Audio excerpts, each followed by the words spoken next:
Hi everyone, Damien Fates here, and this is What If You Do Nothing in Minecraft Story Mode, Season 2, Episode 3, where we take a look at some of the funny and interesting things that can happen when you decide to do nothing during the many dialogue, combat, and storyline choices in the game. Ah, silent obedience. You'll fit right in. One of the things you can always rely on with the Telltale game is that they'll never let you die during a title sequence, which often leads to hilarious scenes where our hero faceplants and fumbles his way to victory.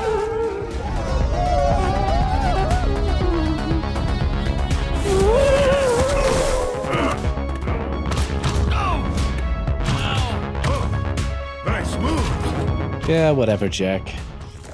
And then there are instances like this, where Telltale just wants to find a random reason to kill you, like a mushroom growing at your feet.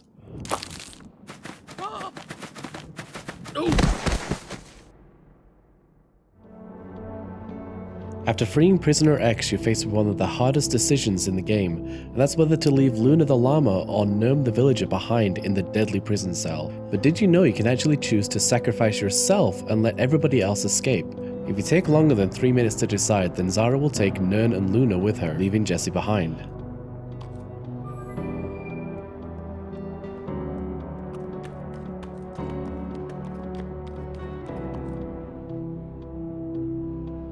And while I'd like to think that you could stay here forever and one day they would return victorious, unfortunately I got bored and decided to leave.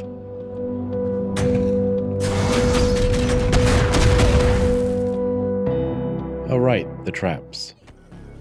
If you're like me and never mess up QuickTime events, then you probably never saw one of Radar's best moments in this episode. If you fail to jump off of his shield, then you'll drop your sword and give Radar a true moment to shine.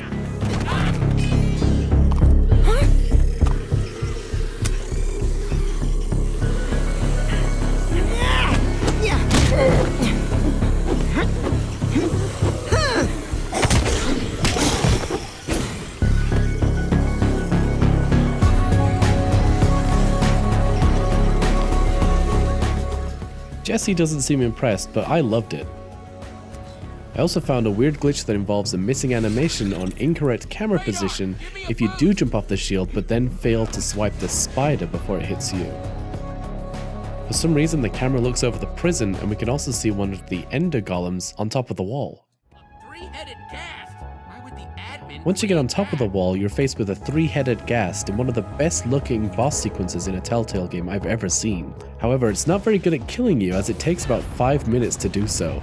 But after dying to this thing, I noticed something which I've never seen before in a Telltale game, which made recording my Dumb Ways to Die video a little bit more difficult.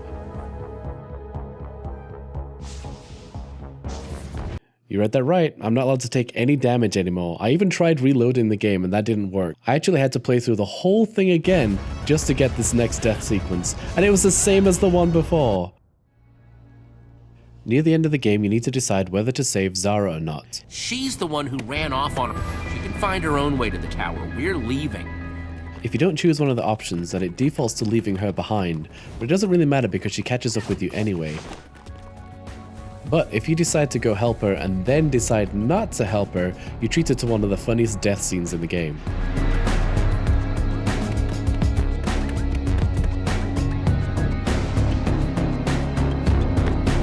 Jesse really enjoyed watching her struggle. Thanks for watching this episode of What If You Do Nothing. I hope you enjoyed it. If you did, please do consider giving it a thumbs up, sharing with your friends, and subscribing for more. Your support is always appreciated. Also, feel free to check out some of the other videos on screen right now, and I'll see you there. Bye! Behaving themselves.